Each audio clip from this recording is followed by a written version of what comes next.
Assalamualaikum, Rahayu, Bapak Fajar. Waalaikumsalam, Rahayu. Kedatangan kami ke sini tadi mau bertanya masalah kenapa Om Fajar ini memilih aliran lukis kejawen. Ngeten Mas ya. Niki bosane kula campur ya. Iya. Sepisan semua itu kan perjalanan. Jadi mulai dari kecil, perjalanan saya dari kecil kemudian sampai bisa menjadi, bisa dikatakan seniman, itu kan melalui perjalanan spiritual yang panjang. Karena saya sendiri terlahir dari keluarga yang biasa-biasa saja, tapi dengan adanya dilahirkan dari keluarga yang biasa-biasa saja, itu kan memicu kita untuk bagaimana kita bisa berbuat yang lebih baik, bagaimana kita bisa mempunyai ilmu yang lebih baik. Itu tumbuh dari semenjak kecil Mas, dari semenjak beliau cilik wis seneng sopo candi, mengagumi karya seni candi, delok ke wong gawe patung, wong gawe taman, itu seneng pun. Jadi guys, ya memang wis mengalir, ya sudah mengalir itu dari kecil. Kelas 4 SD, kula gambar wayang jebles-bles itu pernah.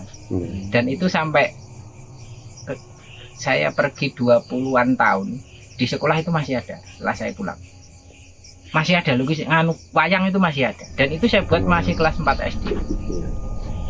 Saking apike tatahane carane gitu. Padahal untuk ukuran saya yang orang nggak pernah belajar itu kan ya aneh kan gitu.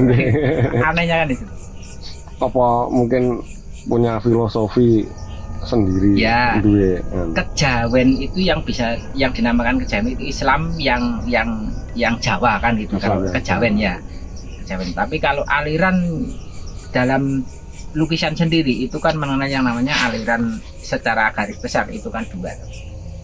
Jadi hanya sekedar seni atau seni yang memang ada tujuan lain, entah itu tujuan spiritual, entah itu tujuan ya, itu secara garis besar ada dua. Kenapa kok saya mendalami lukisan yang berbau-bau mistik atau bagaimana? Ya hidup saya itu penuh dengan mistik, penuh dengan keajaiban. Contoh nih pon, nggak usah jauh-jauh, patahnya tangan saya ini kan gitu. Oh, itu patah ya? Ya patah Mas. Ini kan ketika membuat taman, terus kemudian ada pilar itu yang bisa dibuat kayak marmer, kayak keramik. Nah ngerti itu jatuh dari tingkat 2 kan. Kalau logika mati kan sudah. Kalau logika mati. Tapi itulah perjalanan ketika dalam keadaan tidak tahu, saya sepersekian detik kan sudah berpikir ini yang mau saya selamatkan. Makanya ini selamat, ini enggak kan. Dan letak rahang saya kenapa kok tidak sama? Itu kan gini. Dan ini kan belum lama. Itu ini loh sekitar 10 tahun yang lalu lah. Jadi kejadian itu belum lama. Menarik Mas. Ya. Halo. Kalih kok saged dumugi Blitar. Oh, ceritane gede bagi. Bisa. Blitar itu menyimpan satu kekuatan supranatural yang sebenarnya tidak dimiliki oleh daerah lain. Kenapa Blitar kok melahirkan contoh yang terdekat saja ya, melahirkan Mbah Karno, akhirnya harus berangkat dari sini. Sebelum Mbah Karno dimulai dari Pak Supriyadi, berangkat dari sini juga. Kita flashback lagi ke belakang ke Ken Arok, kan masih sekitaran Blitar. Nah, inilah uniknya sebenarnya ada satu tanah di sini termasuk tanah suci, istilahnya tanah suci, tanah bisa dikatakan Blitar itu mempunyai power, Mas. Powernya itu luar biasa. Nah, perjalanan saya kenapa sampai harus di sini? Ketika kepingin buat sanggar, kepingin buat sanggar lukis, ya untuk kalau teman-teman atau mungkin orang minta, kalau apalah istilahnya untuk sanggar lah kan, itu kan berkali-kali kan Mas, saya beli tanah ditipu orang. Tapi untuk apa toh? Kalau misalnya tak gebuk atau apa ya untuk apa? Band dan itu, band dan itu laku. Tapi setelah melihat anak saya sudah kelas 4 naik kelas 5, akhirnya kan berpikir. Dan itu ada pertanyaan buat diri saya. Beliau yang selalu sering hadir, sering memberitahu, sering menuntun saya. Kamu laku nyabui Jawa Timur kan? Kamu mulai dari Kudus itu bumi suci yang sudah 3 tahun ini kamu pakai laku. Laku lagi heran gitu. Ketika dimintain teman untuk ngantar setiap Lebaran itu suruh ngantar ke sana sampai 1 minggu, sampai 10 hari. Terakhir 10 hari. Ternyata saya nggak ngerti bahwa di situ saya itu memang laku kan, naik ke tempatnya yang ke atas. Sampai ada petilasannya Mbah Karno yang pernah dipakai topo pendem Mbah Karno, saya tahu tempatnya. Daerah mana? Kudus, ada. Kudus. Dan itu yang menemukan orang UGM, maksudnya mahasiswa UGM. Ada di situ tertulis, memang itu pertapaan Mbah Karno. Setelah tak cek ya memang betul lah. Beliaunya ada kelibatan, kemudian ada beberapa kota beliau yang memang ada hadir gitu ketika tak tungguni ning kono tenan. Berarti dari Kudus sih tujuan langsung ke Blitar nopo? Nah, bukan. Mboten nggih. Perjalanan niku panjang niku. Jadi ketika sudah suruh nyabu Jawa Timur dengan modal yang saya belum pernah masuk Jawa Timur sama sekali. Ya termasa jalan. Karena dari kecilan di Lampung, Jakarta.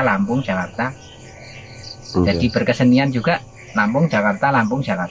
Jadi buatin kok sih mau langsung ke Jawa Tengah, kalau di rumah dari kecil sampai tidak. Ada nantilah lain waktu kalau cerita. Di Lampungnya nanti tak cerita. Bahkan ada sisi-sisi gelap kehidupan saya sebelum saya menjadi seorang seniman total berkesenian itu ada. Tidak apa-apa, nanti suatu ketika saya jadilah. Nanti suatu ketika ungkap. Itu sebenarnya satu rahasia saya. Tapi tidak apa-apa. Ini sudah zaman modern, ini sudah zaman digital. Jadi segala sesuatu tidak perlu disembunyikan. Berarti dari Kudus jenengan langsung jalur utara. Jadi kita melewati Pantura menuju ke Pati. Lewatnya pokoknya sepanjang pinggir jalur Pantura. Segoro. Memang nyabui Jawa Timur. Dek sana. Setelah sampai Gresik ternyata disuruh balik lagi. Nah ini anehnya. Setelah sampai Gresik, harusnya kan saya Gresik sana terus kan akhirnya ke Bondowoso, terus tembusnya ke Banyuwangi kan harusnya kayak gitu. Tapi tidak. Setelah sampai di Gresik suruh pulang ke barat, suruh ke Mojokerto dulu. Nah sampai Mojokerto ternyata di situ saya dituntun ke satu tempat dan saya ngehnya juga belum lama. Ternyata di situ ada petilasan Ratu Kencana Wungu. Tak kira iki kuburan opo kan lho Mas. Kenapa kok disuruh sini? Iya heran kula. Akhirnya dari situ saya nginep semalam. Setelah nginep semalam, paginya suruh nerusin berangkat lagi dari situ. Nah, ada satu hal unik ketika saya dari Mojokerto mau ke Banyuwangi, ada hal yang unik. Uniknya begini. Seharusnya jalur itu dari Mojokerto itu kan lewatnya, kalau kita mau ke Banyuwangi itu kalau naik ke Gunung napa to niki sing sebelah kelut niki napa to niki? Kawi. Ini kan harusnya nganan to, Mas. Nah, waktu niku kenapa saya naiknya kiri? Dan saya mengambil arah, berarti waktu itu saya itu di Blitar itu sudah saya lewati, tapi saya tidak tahu kalau ini Blitar gitu. Nggih. Mergone Wlingi Mas. Wlingi Iya. itu sak lewati lho pripun sampean niku. Jadi dari Mojokerto Wlingi, tapi kula ngehe ya baru sekarang ya, Nggih, nggih. setelah saya tinggal di situ. Naik ke kiri ke arah Gunung Kawi, lurus ke arah Malang. Kamu kok kula bar keng Purwo nganu lho, Mojokerto lho. Nggih. Kok iso balik saka kidul lah, itu kan anehnya di situ. Iki piye tuh ki aku. Baru tak ingat-ingat itu belum lama. Akhirnya saya melakukan perjalanan ulang waktu itu. Apa yang salah kan itu? Ternyata bukan salah, tapi memang harusnya saya itu ke sini. Dan Iya. mungkin juga Blitar itu sudah saya lewati. Kan belum mboten. Setelah itu bablas ke sana. Nah, sebelum sampai Geladak Perak yang sekarang ambrol itu dicegat Mas, dicegat oleh seseorang. Beliau ngendek gini, jadi digondeli cek sepeda motor kulon itu gondeli. Itu sampai melompat. Beberapa anak-anak muda yang sedang santai-santai di situ itu sampai menjerit, Pak. Oh. Tapi ya enggak apa-apa, orang saya enggak jatuh juga, enggak. Motor itu juga berhenti sendiri. Walaupun seperti natap apa ya Mas? Koyok kayu atau gundukan apa saya enggak ngerti, atau terganjal lah sesuatu. Itu sampai melompat Mas. Nggih. Sebelum Geladak Perak itu kan Geladak Perak itu kan ada kayak penggokan sidik. Di Nggih. situ loh persis. Harusnya saya bablas jurang loh itu. Wong kula banter kok. Nggih. Sekarang ini daerah nggak ngerti. Yo nek ono wong sing gak nyenengno malah dadekke perkara. Kula dhewe akhirnya agak cepat sedikit saya nggak tahu diganjel. Dan di situ saya juga tahu waktu itu sudah dikasih tahu ada sesuatu. Kenapa saya diganjel di situ? Akhirnya kan ya ritual di situ sebentar lah.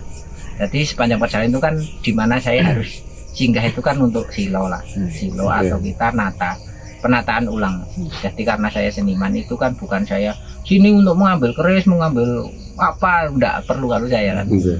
Jadi kita berspiritual itu untuk nyingkronkan antara manusia dengan alam.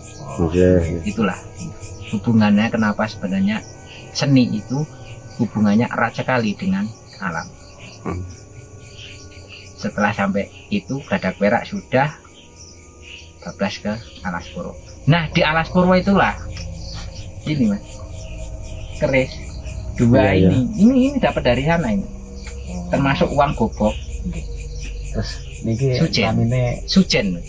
Sujen itu sajen, ngoten. sajen.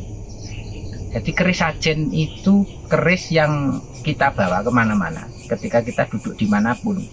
Maka segala sesuatunya yang ada di situ udah tahu kalau kita itu bertamu secara baik-baik.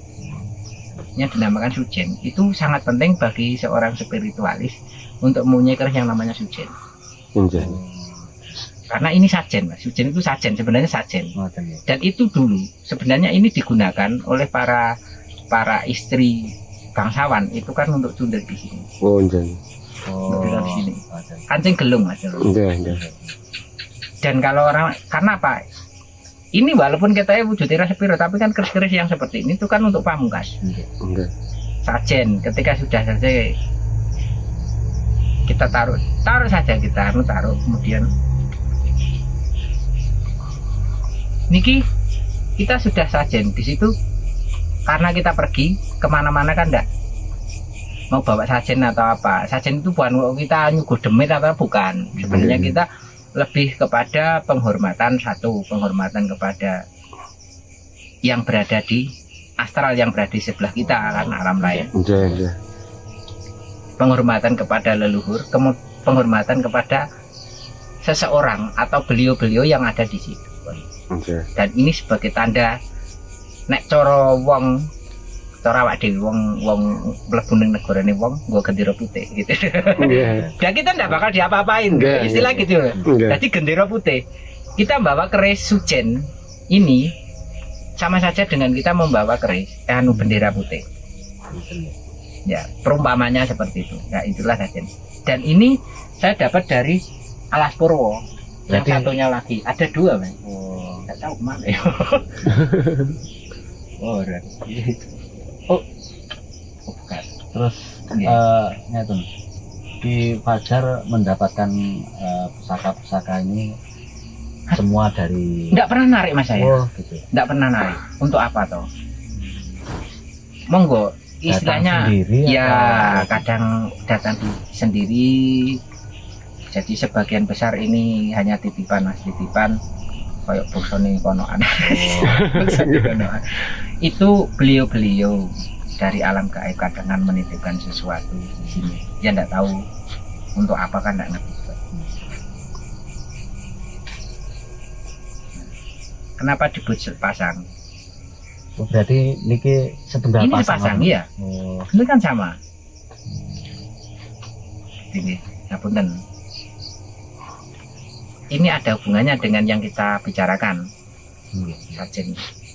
Ada perbedaan dari kedua ini. Padahal ini dengan ini kita bentuknya apa ini mas? Tapi tua ini.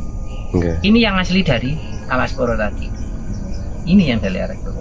Bukan barangnya gak sepiro ngene gak, tapi kembar untuk yang satu ini Jawa Barat. Maksudnya Jawa Tengah. Ini dari Jawa Tengah. Karena yang Jawa Barat wujudnya kayu mas, bukan ini. Mungkin sampai tahu tak kayak itu.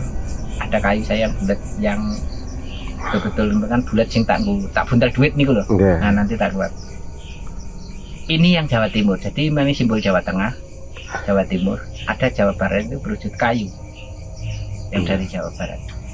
Tiga benda ini memang untuk laku mas. Ini untuk laku.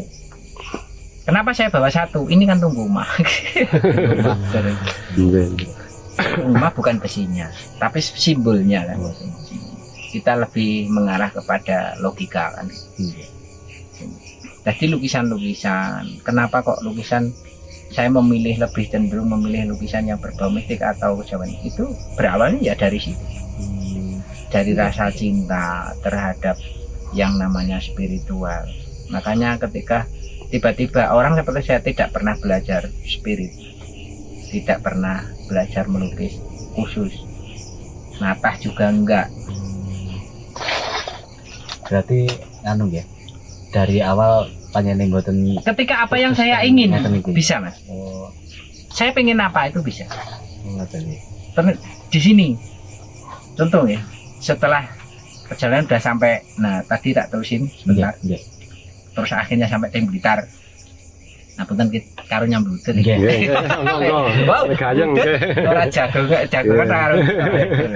Nah, anu toh mas, ketika sampun ternyata sampai di Blitar, saya dikasih satu simbol ini dengan uang gobok itu 2, uangnya juga ada. Nggih. Terus kulo lungguh merem wonten mriku, minta petunjuk saya harus beli tanah di mana untuk bisa buat sanggar, dan itu memang tepat untuk saya kan.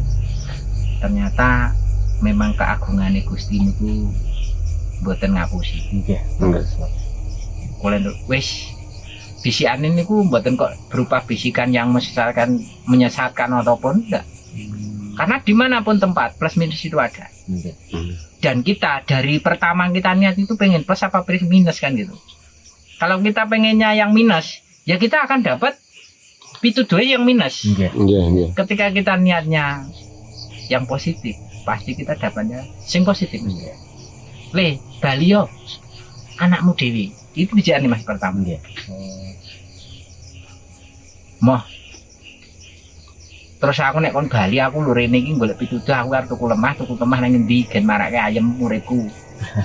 Cara gampangane wong ngomong. Nggih. Terus ada bisikan mengko kowe mangkat saka Banyuwangi. Kok kowe krasa ngantuk ning ngendi? Nggon krasa ngantuk, kowe wis ora kuat ngempet ngantukmu. Lah mbok ombeni kopi nganti sak jeding paribasan kowe ora kuat. Kowe kudu turu ya ning kono sesuk tuku lemah. Dan niku nyata. Betul-betul nyata. Ini merintih kan. Niku waktu posisi teng Alas Purwo. Masih di Alas Purwo. Oh. Nah setelah itu saya mampir dulu nginep kan, nginep di tempat. Yo ada teman di situ. Nginep semalam masih semalam. Jadi dulu berangkat sore, pulang dari Alas Purwo itu sore masih sekitar jam 4 sore saya keluar dari Alas Purwo. Langsung ke tempat teman. Terus nginep di tempat teman jam 9 pagi kula waktu. Baru mulai berangkat pulang. Lah sampai Wlingi. Makanya Wlingi itu satu ada kok mas di Wlingi itu. Kenapa kok saya diberhentikan di situ? Ternyata kan saya baru tahu sekarang. Ternyata di situ banyak saudara-saudara yang penganut kepercayaan, saudara-saudara yang Hindu, saudara-saudara yang bahkan Buddha pun kan banyak. Iya. Oh, ternyata suruh berhenti di situ. Walaupun sakniki niki kula tukune ning kene ning Garum kene ya ndak masalah kan. Pitutnya di situ. Nah, inilah Mas, uniknya kenapa kok bisa sampai di sini. Ini pertama. Nantilah setelah niku begitu dek sampai sini kula sowan Mbah Karno itu pas waktu niku nggih pas ngepasi wis. Ngepasi nalika kula pas sowan ngene Mbah Karno untuk saya duduk di situ ngepasi bareng karo Puan Maharani itu dikawal oleh beberapa orang. Itu Mas, saya di atas sendiri pasannya. Di atas saya di atas sendiri, sebelah kanan Mbah Karno persis pas di samping bau gini. Terus burine kula sing ngeterke kula teng makam. Terus ada pengawalnya Puan Maharani itu satu, terus sebelahnya itu Puan Maharani. Saya masih ingat betul. Dan ada jadi menangkap sinyal saya. Berarti saya percaya. Berarti di Blitar sini memang saya tetap ada jalan. Ada jalan lentuk ketenterman Mas maksudnya. Sing tak golek kan ketenterman kan.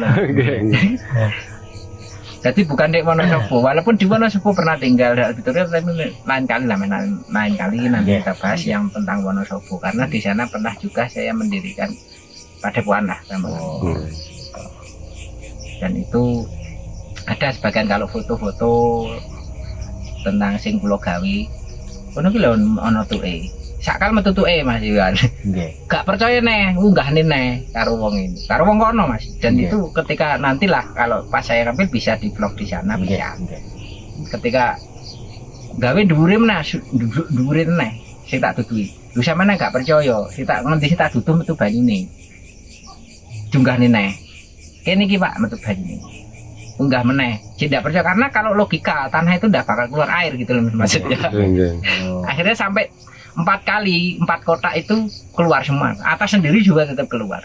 Nah, dari situ uang nggak pernah anu lagi. Tapi memang jatah saya di sana hanya sebentar Mas. Hanya sekitar 9 bulan. Ya wis. Jadi semua itu topo Mas. Uang ini yang dunia juga topo kan. Yang beriki juga topo. Dan inilah pertapaan. Saya mau bilang ini terakhir kali juga nggak ngerti karena perjalanan bukan nek bagi saya. Aku ming manut, ming manut, baik zaman, ming manut, baik guru kula. Ketika guru saya itu harus memerintahkan saya untuk pergi ya saya pergi. Karena kula niki ming titipan. Tapi sing napa sing kula karepe kan dikeki.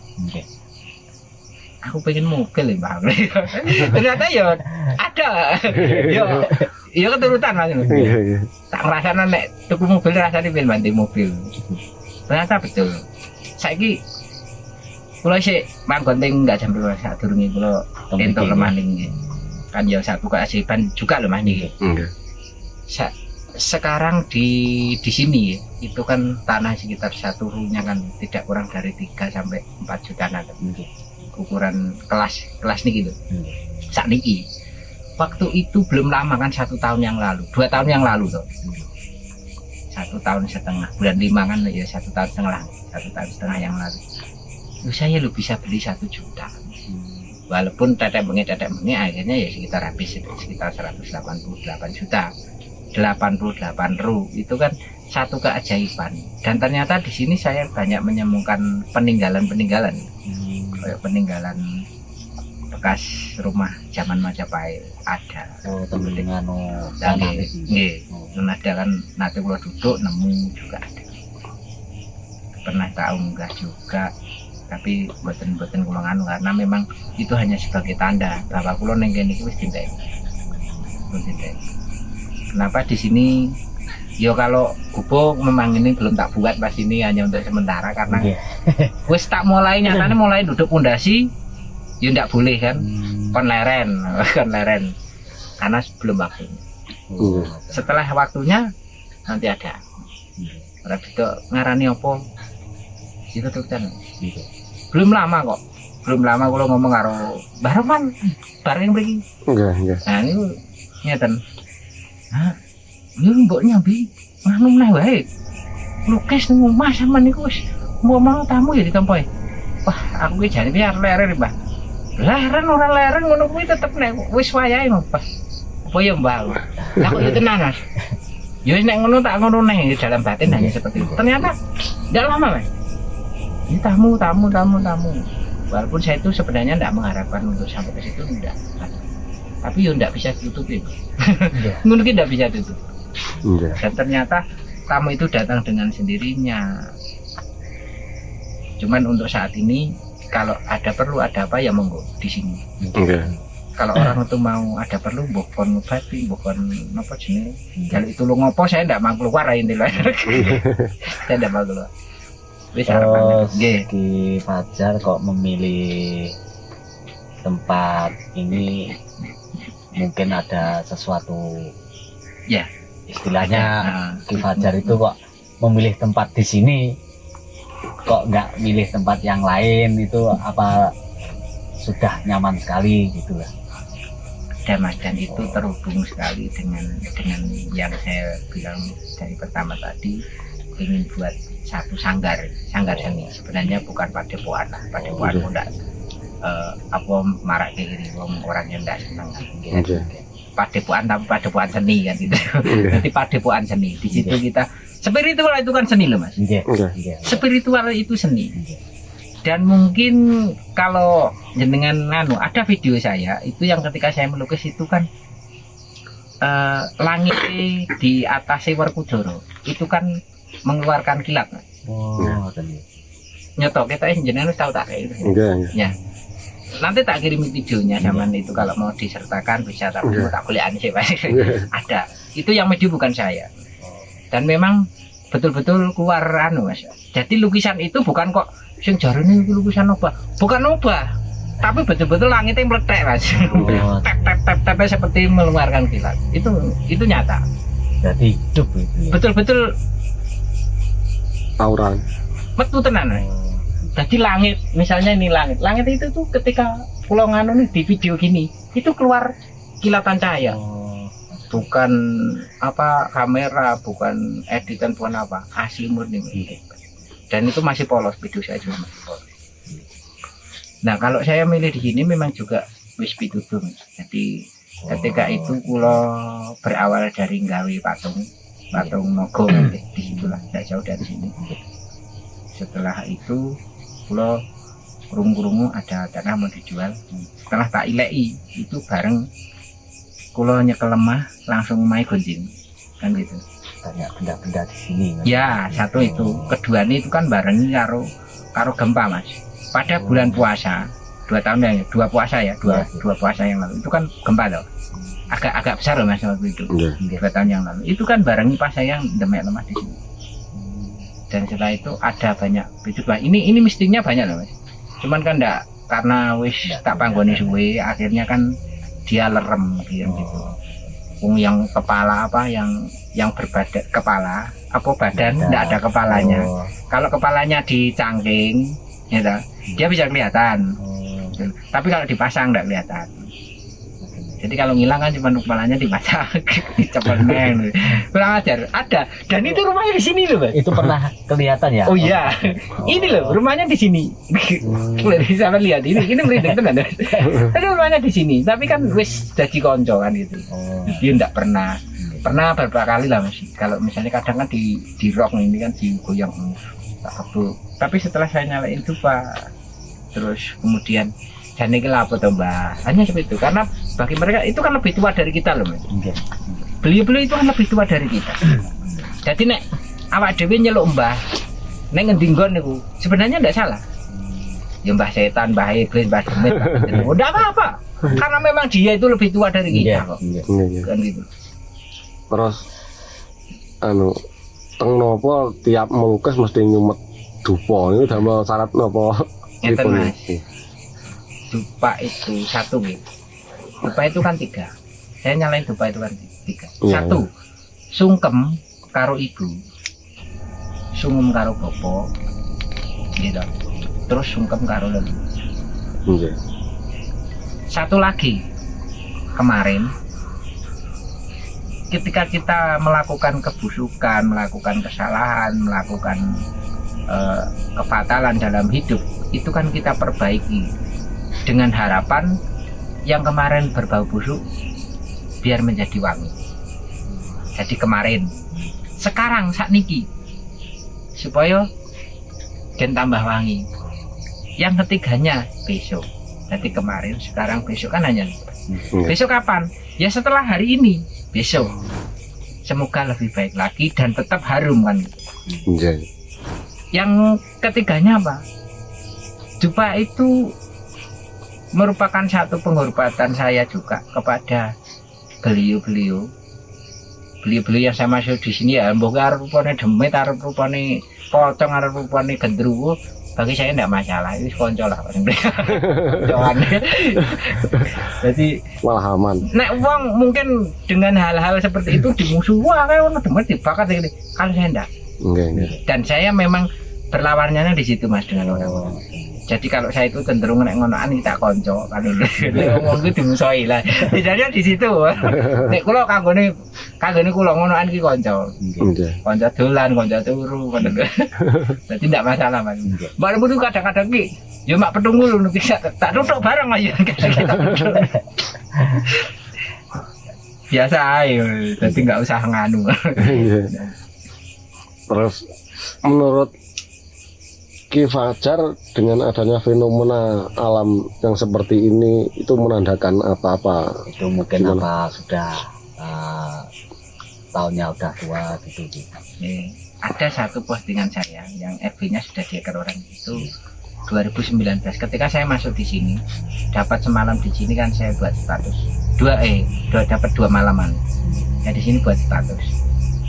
Kabeh sedulurku, konco-koncoku eling-elingan tahun 2020 terusnya 2020 itu malam tahun baru Arab mendekati tahun baru kan. Saya datang ke sini kan 25, jadi malam 26 sampai di malam 25 nya kan di sini 25 Desember 2019 tak sampaikan uang kudu Bali eling Jawane tegese angka 20 itu huruf Hono Coroko Dosa pada jalannya Moga Botongo itu kan double 2 kali. Tegese apa Caroko bolak-balik. Hono Coroko bolak-balik.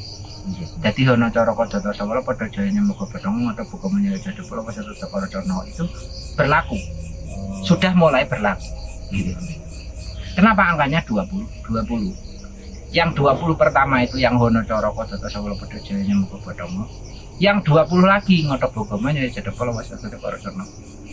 Dan ketika orang itu lepas dari kita sebagai orang Nusantara, bukan saya bukan mewakili Jawa mas. Nggih. Ini saya mewakili seluruh teman, seluruh saudara kita entah dari Sabang sampai Merauke. Harusnya kembali ke jati diri. Yang dimaksud jati diri di sini apa? Kita ingat dulu leluhur kita sering kalau misalnya lewat ini ame-ame kalau kita ini disingkirkan itu kan semuanya ajaran budi pekerti budi pekerti yang baik. Ono watu disingkirne ini, ono kayu disingkirne gen orang anu trampan kancane. Sama dengan kita menghormati, bukan kok kita nyumet dupa ning wit itu kita menyembah pohon sebenarnya bukan. Nah ini kebanyakan orang bikin vlog atau bikin ceramah lah gampangannya atau di mimbar atau di pidato itu kan memusuhi orang-orang yang sok nyumet dupa ning nggon wit, ning nggon watu. Padahal dia tidak ngerti tujuannya apa. Tujuan itu kan satu. Ketika pohon itu bukan kok dikeramati itu bukan gitu. Kita menghargai sebuah pohon misalnya pohon besar. Pohon besar itu kan menyimpan air, sumber, mata air kan. Dan mata air itu kan dibutuhkan oleh manusia. Mata air oke lah. Di situ tidak ada mata airnya. Tidak jauh dari situ pasti ada mata airnya. Paling tidak orang yang berada di sedikit di bawahnya, di aliran airnya, itu akan ketika nggak wis umur gampang kan. Jadi itulah kenapa kita harus memelihara pohon yang besar yang terlihat itu sudah sangat tua. Jasanya kepada manusia tidak sedikit. Dari mulai dia tanam di masih kecil sampai dia umur sampai walau batangnya kan banyak pohonnya dan itu bukan disembah sebenarnya tapi kita hormati. Itu juga kan makhluk Tuhan, ciptaan Tuhan, maksudnya bukan makhluk, ciptaan Tuhan yang harusnya kita itu saling menghormati, saling menyayangi. Berarti beribadah menurut keyakinan dan agama masing-masing, tapi budi pekerti tetap. Ya, itu Ya. yang penting. Kita beribadah menurut apa yang kamu yakini dengan betul-betul. Satu, kita hidup di Nusantara ini jangan pernah mandang wah agama ini itu yang sangat keliru. Iya. Kita ingat-ingat kembali kita bangkitnya dari mulai 1945 itu bersama, dan Iya. kita membawa tidak memandang kamu dari suku mana, kamu dari agama apa, enggak ada.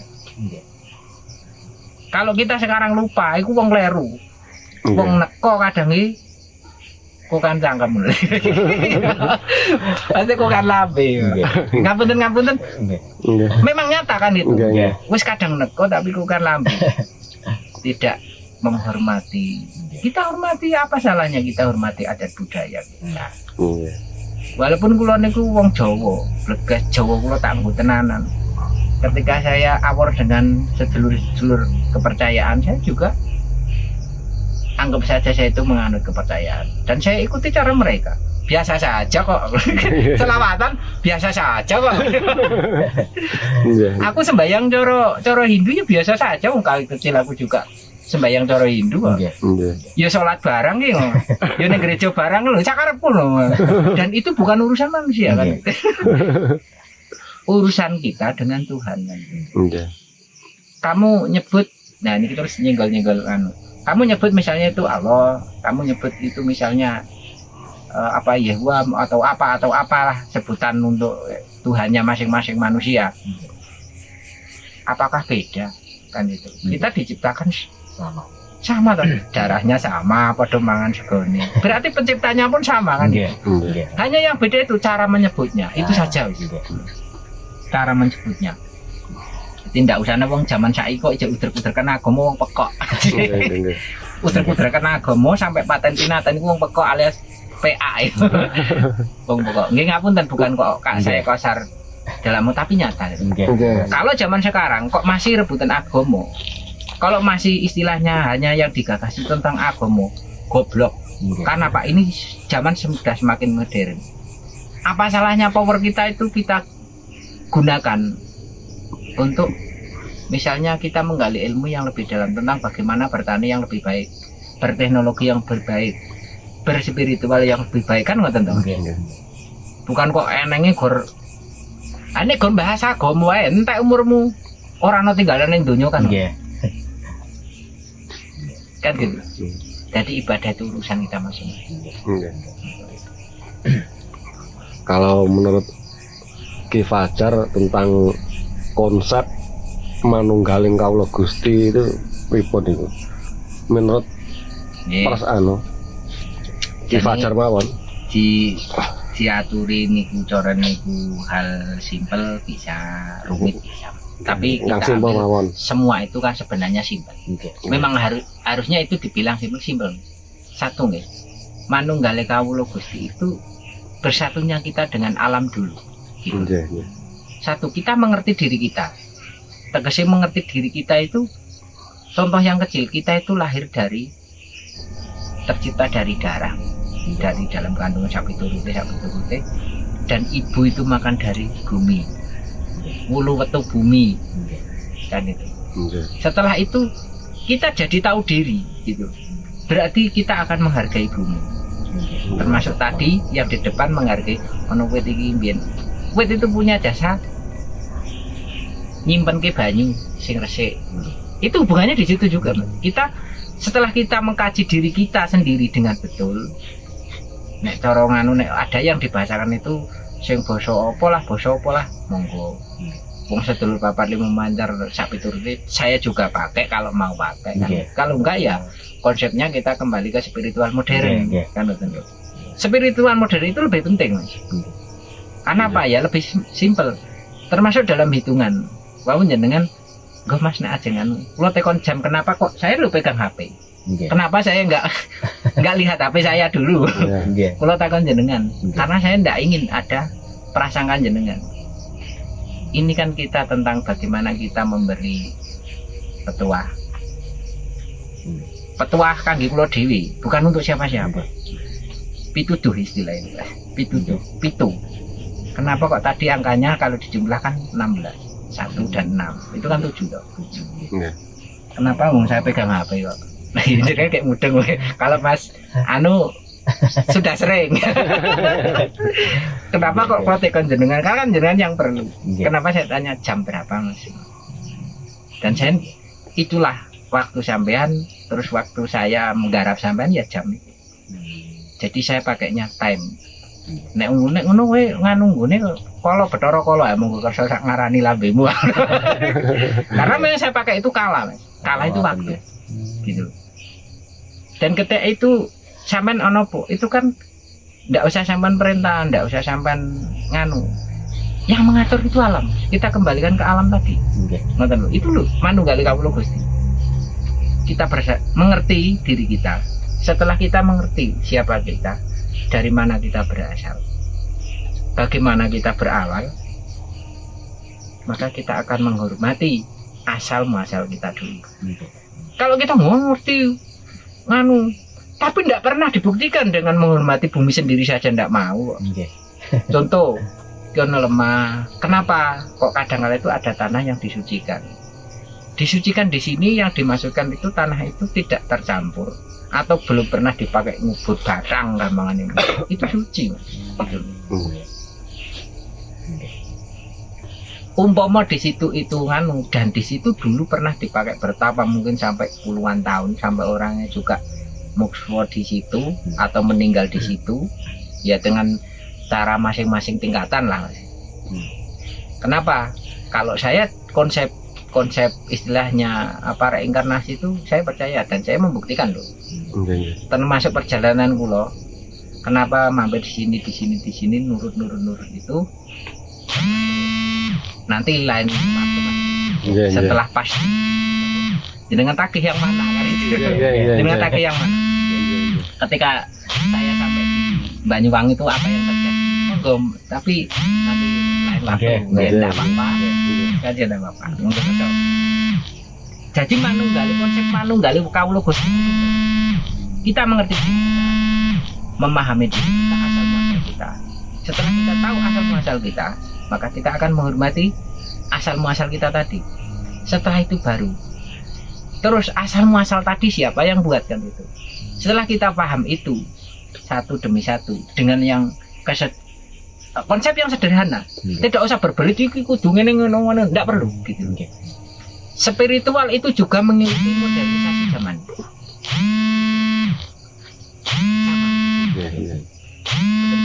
Ngomong ke kuat ngomong enggak harus warna-warna aku cukup time waktu itu menggunakan waktu aku tekon jam sampean ngono sampean begitu loh makanya setiap orang yang bilang aku mesti apa ini disiapin guys pun paham ya iya ada perlu jamku loh jamku deh karena saya bukan untuk saya sampean kan.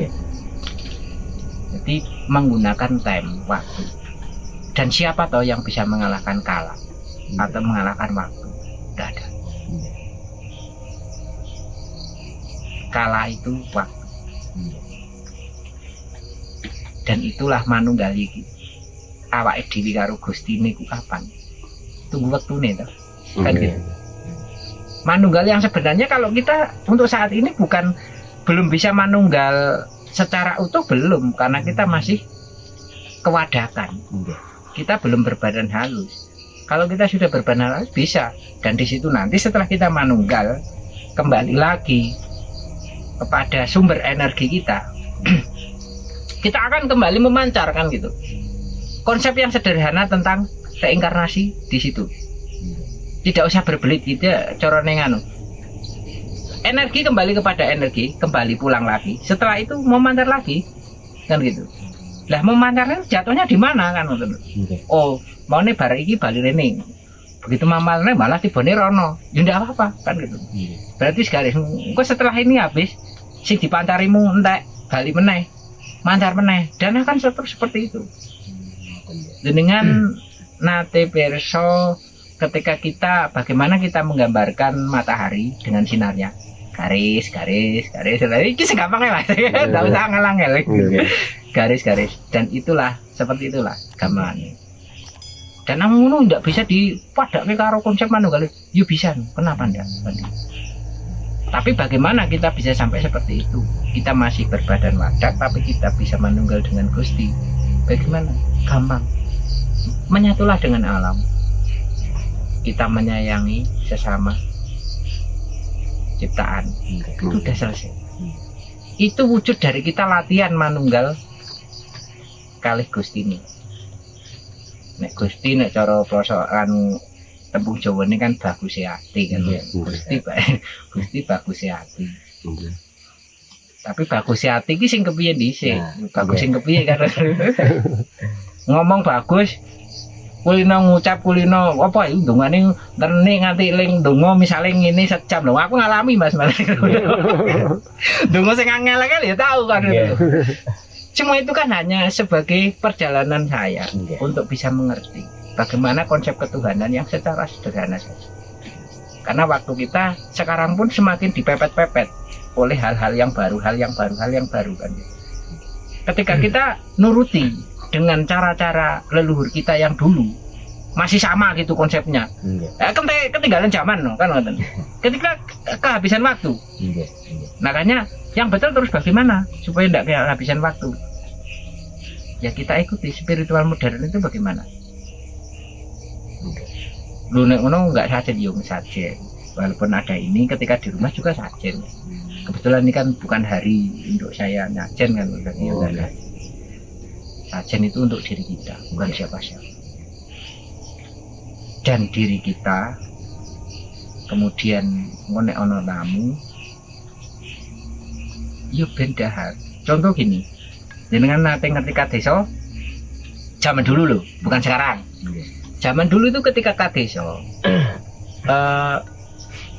maswa ono iwa ono ndon pokoknya barang-barang di situ ketika orang lapar yang nonton wayang lapar kan ke dapur minta nasi, minta makan. Kan biasa mawon dulu loh.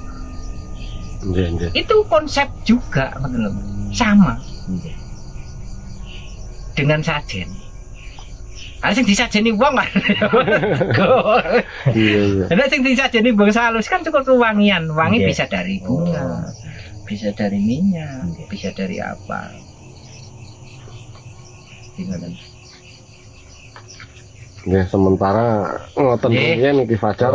Fajar mungkin wonten pesan-pesan. Pesan-pesan saking mundur teng rencang terus wontene atus alam ngoten iki terus bentuk ngoten iki gede.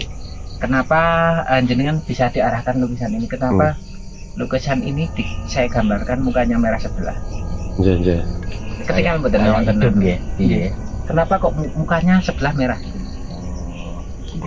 Sebaik-baik manusia, sebaik-baik makhluk, selembut-lembut makhluk itu pasti ada sisi kemarahan. Dan ketika apa yang kita kebaikan yang bagaimanapun kita tanam, ketika kebaikan itu selalu dibalas dengan keburukan, bahkan cacian, bahkan fitnah, kira-kira nesur. Dan beliau ini bukan Kanjeng Ratu atau siapa bukan, tapi salah satu yang berada di Laut Selatan. Kenapa saya gambarkan mukanya merah? Bukan saya gambarkan, memang minta waktu itu ya belum lama ini kan, tinggal menyelesaikan, belum jadi. Karena ada titik kemarahan, walaupun sisi kelembutnya itu masih tetap hadir, gitu.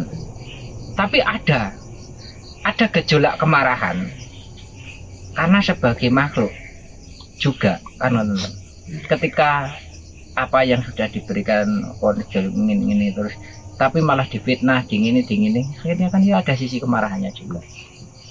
Dan ini sebenarnya pesanan orang Mas, tapi orangnya saya juga belum ngerti. Ada pesanan orang tapi saya belum ngerti siapa yang pesan, tapi ada. Wis aku gambarin gini, gampangan teman. Engko ana sing ya apa-apa, tak gue mah anu gua. Loh, niki mboten guyon, niki tenanan. Ya semoga saja.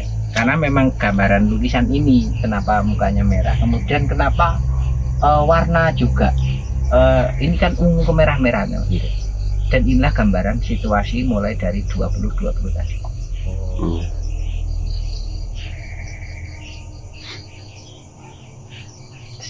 Wingi arep pameran nih artikel pameran mboten gelem ke Kediri kan, harusnya pameran obor Kediri kemarin, ini kan tak bawa, akhirnya tidak tak selesaikan karena ada pikiran jangan pergi, nanti kan ada erupsi, tapi tidak diberitahu gitu. Yang erupsi Semeru, saya kira yang erupsi Gunung Kelewet gitu. Makanya kan saya suruh di rumah, jangan kemana-mana, ada gunung yang mau erupsi. Yang omah ele, nang omah ger aja ning ndi-ndi. Engko ono erupsi. Ternyata Mas, niki misalnya kok diarani kula niku gawe-gawe, enggak.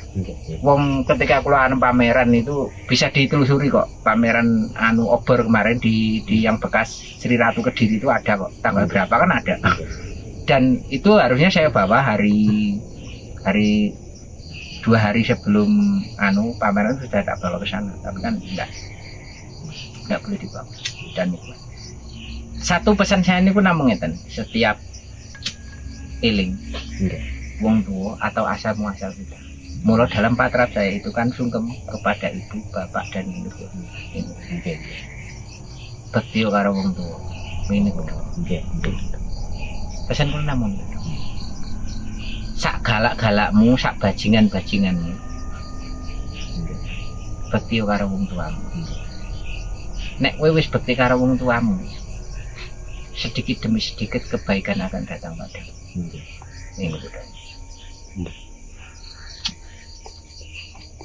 Nggih ngoten rumiyin sembahan ulun kawruhipun. Wassalamualaikum. Lungsu melu Mas, mulai matur nuwun ditamuni di silaturahim wong. Nggih, memang wis mboten nate ning ngendi Mas ya. Pokoke arep lukis karo rumah mawon pun. Pintu wedak disambung malih. Nggih. Rahayu. Jenengan rahayu. Assalamualaikum warahmatullahi wabarakatuh. Waalaikumsalam warahmatullahi wabarakatuh.